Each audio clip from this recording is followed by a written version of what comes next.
What's up, ladies and gentlemen? It's Brennan. I'm BManX45, and today we're coming at you with another video.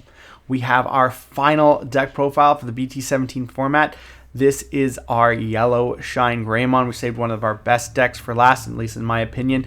I love ShineGreymon. It was one of the reasons I got into this game. BT2 ShineGreymon and BT3 Imperial Dramon, as I've probably said many times, really dragged me into this game, and I love playing ShineGreymon.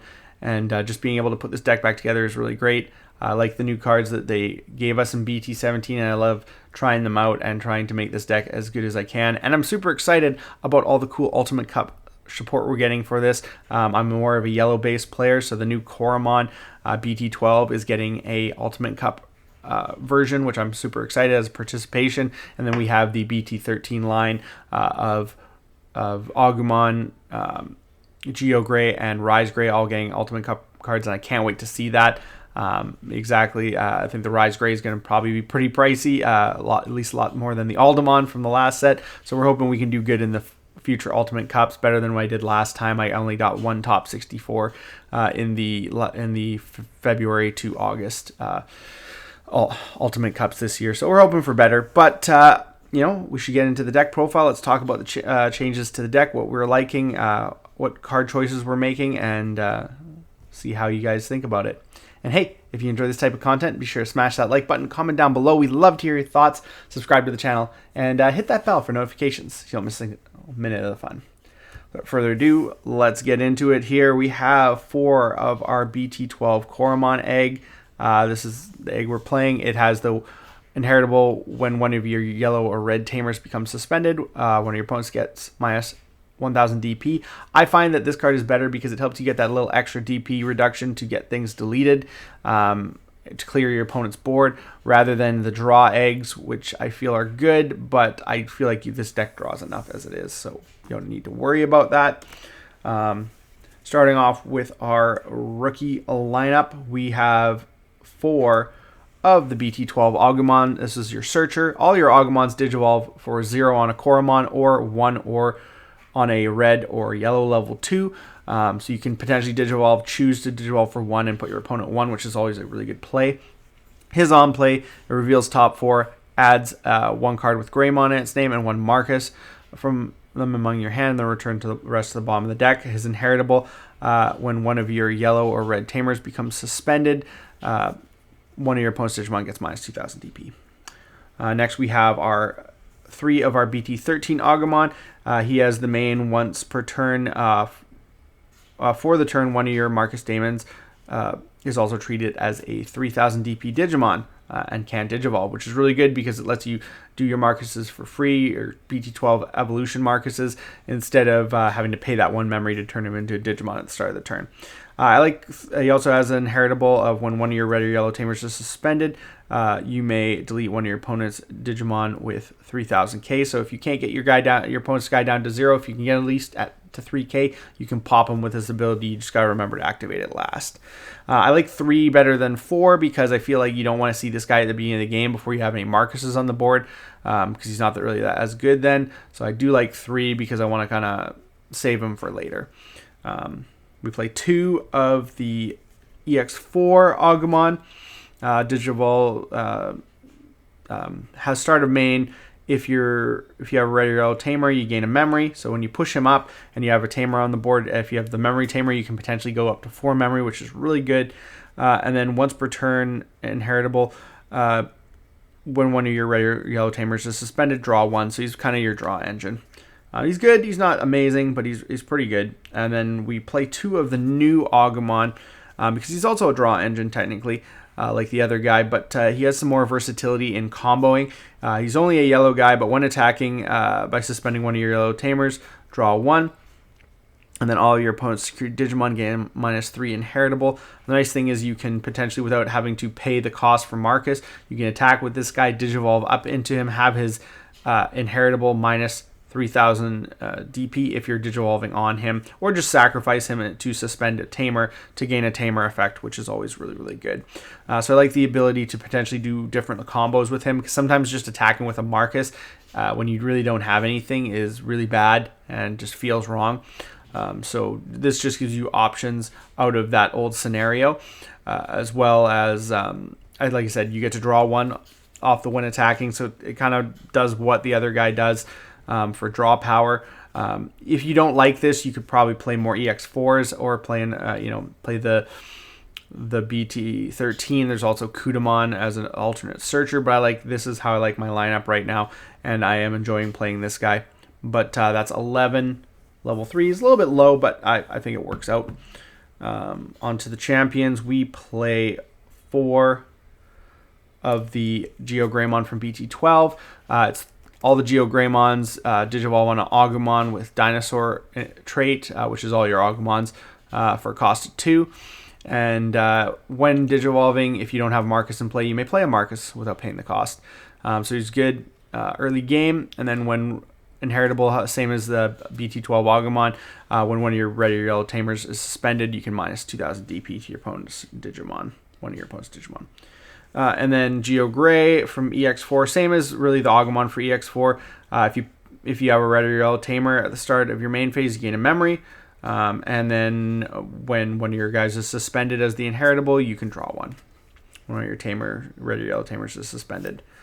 We play 1 of the GeoGreymon from BT13 because it's limited, because it's broken. And when Digivolving, lets you search your security stack and play a red or yellow Tamer. Among them, any red or yellow Tamer. And then if you did, you gain recovery +1. And it's just super good. And then his inheritable is same as the BT13 Agumon. When one of your red or yellow Tamers becomes suspended, you may delete one of your opponent's Digimon with 3000 DP or less. 2 of the GeoGrey from BT17, the all yellow guy, Digivolves for 2 on a yellow level 3. When attacking by suspending one of your yellow Tamers, this Digimon gets plus 3000 DP for the turn, and he has the same all of your opponent's security Digimon gain minus 3000 DP inheritable, so you can potentially attack with him, give him 3k, and then Digivolve into a Rise if you suspended the BT12 Marcus. So it's really good combo oriented because he makes your level 5 super big, so you can survive the attack, as well as getting those Marcus effects off when you maybe don't have, maybe you played a Marcus this turn and he can't attack or be turned into a Digimon. So I mean, it's good that way. So definitely I do like 2 of this. It's more so than the Agumon. I think this is actually a lot better than the Agumon. The Agumon's really cool too, but this is just more better when you get up to the level 4 and start using those combo oriented cards there. So I definitely like this more. I wouldn't change that. I feel like the EX4 guy, it just, it's cool, but it just doesn't do enough for you. So both are really good. And you can't play more of the BT13 anyways. So that's 9 level 4s, which is kind of common for the deck that never really played a super huge amount of level 4s. We play 4 of the Rise Grey from BT13, Digivolves from a GeoGrey for 3. When Digivolving, lets you play a Marcus for free from your hand without paying the cost. And then all turns and once per turn, its main ability and its inheritable ability is that when one of your red or yellow Tamers is deleted, you can place a Marcus from your trash on the top of your security stack. So that's really, really good. And then we play 2 of the new Rise Grey from BT17. While you have a suspended Tamer, this Digimon gets plus 3000 DP and gains Piercing on your turn. Digivolves for 3 on a yellow level 4. And then when Digivolving, when attacking, so both, by suspending one of your yellow Tamers, one of your opponent's Digimon gets minus 3000 for the turn. So that's really good. So you can use it multiple times. And then it has the same all turns effect to put a Marcus on the top of the security stack when a Tamer is deleted, as it's inheritable. So that's really good. It doesn't activate on its own ability, so you got to get up to your level 6 to do that. We play 1 Rise Grey X-Antibody. Digivolves for 1 on the Rise Greymon. When Digivolving, you may play any yellow or red Tamer in your hand without paying the cost. And then if Rise Greymon or X-Antibody is in this Digimon's Digivolution cards, one of your opponent's Digimon gets minus 2000 DP for every each of your red or yellow Tamers. And then also your turn, for each Tamer you have, plus 1 1,000, so you can get big. Really small lineup, just the 7 ultimates, but it's mostly there for the BT13 guy because he plays you free Marcuses. We play 3 of the BT12 ShineGreymon, which can digivolve from the Rise Greymon for a cost of 3. When digivolving, for each of your yellow or red Tamers you have in play, one of your opponent's Digimon and all of your opponent's security Digimon get minus 3,000, which is really, really good.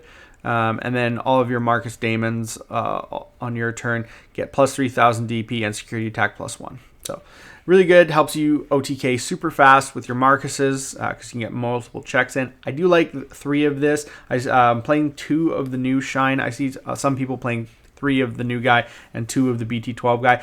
I still think the other guy's better because he just can help you finish games super fast. This guy is more control. When digivolving, you may play a Marcus from your hand without paying the cost. All turns once per turn.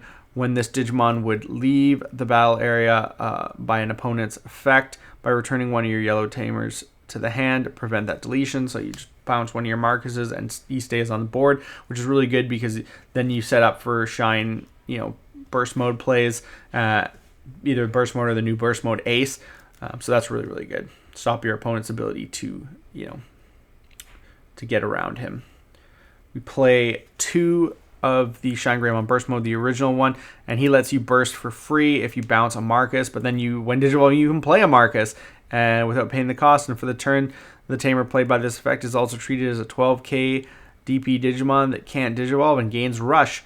And then when you attack with that Marcus, when one of your Tamers becomes suspended, trash the top card of your opponent's security stack. It is a busted card. It's just so good. And then we play 2 of the new ShineGreymon burst mode Ace. Digivolves on a ShineGreymon for 4, or on a yellow level 5 for 6. Or sorry, on a yellow level 6 for 5. Gotta watch what I'm saying. You can hard play him for 8, which is nuts. He has Overflow 5. Of course, he has the Blast Digivolve keyword, so you can counter.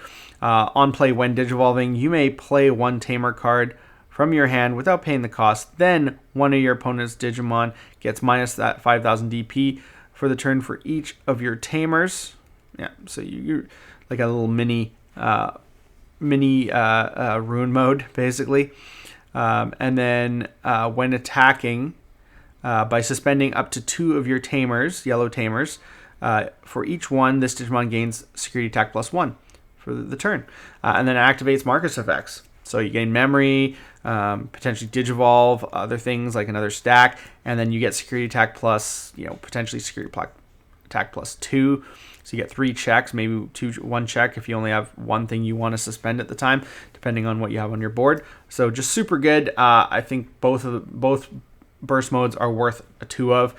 This card I think is really, really good and really defensive because he stops your opponent, and the next turn you have this big threat on the board that they have to get around. So really, really good. That is it for our monster lineup. That's the end of our monsters. Going into our Marcuses now. We play 4 of the BT12 Marcus. Of course we do, because start a main phase. If you have a Digimon with Agumon or Greymon in play, by paying 1 memory for the turn, this Tamer is also treated as a 3,000 DP Digimon that can't digivolve.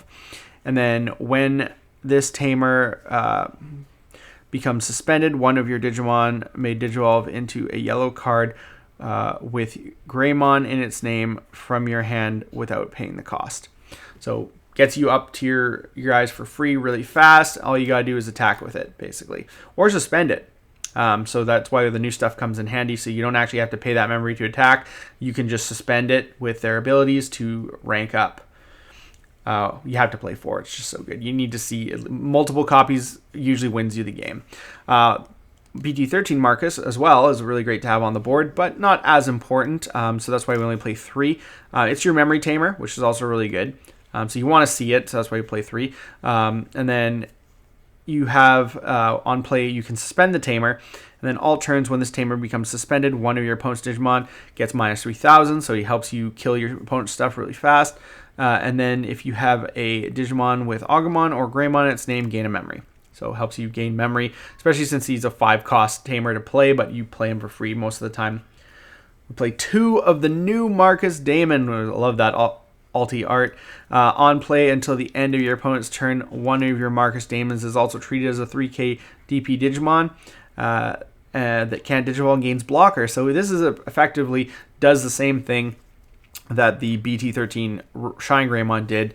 It makes one of your Marcuses a Digimon and a blocker for the turn. Yeah, so it's really, really good. And it's till the end of your opponent's turn, which is also really good. So that blocker is good because you can potentially gain memory, reduce their DP, so that's always really good.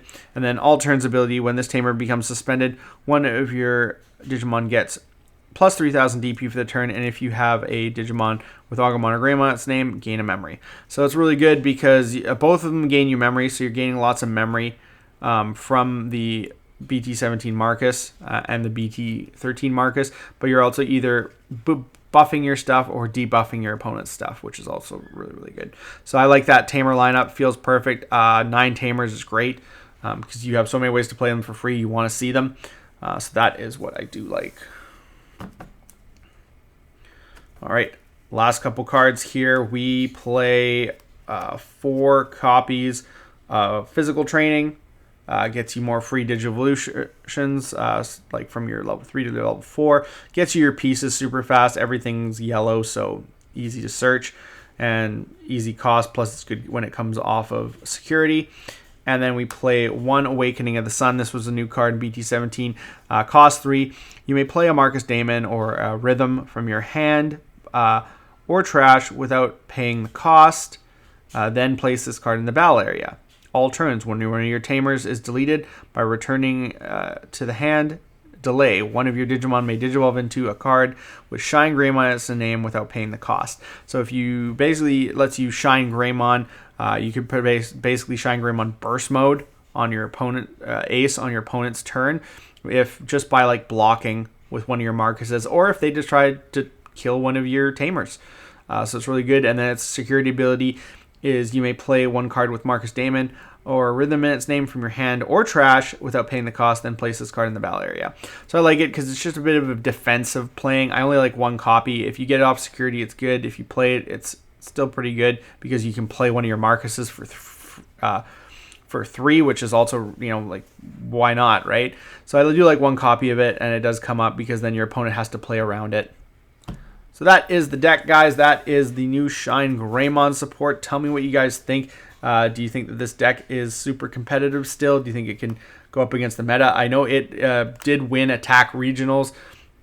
The first regionals that we had after BT17 was legal. I haven't seen it do much since then, but I still think it's a really great deck. And if you're really good at the deck and you play it well and you combo well, you can do really well with it.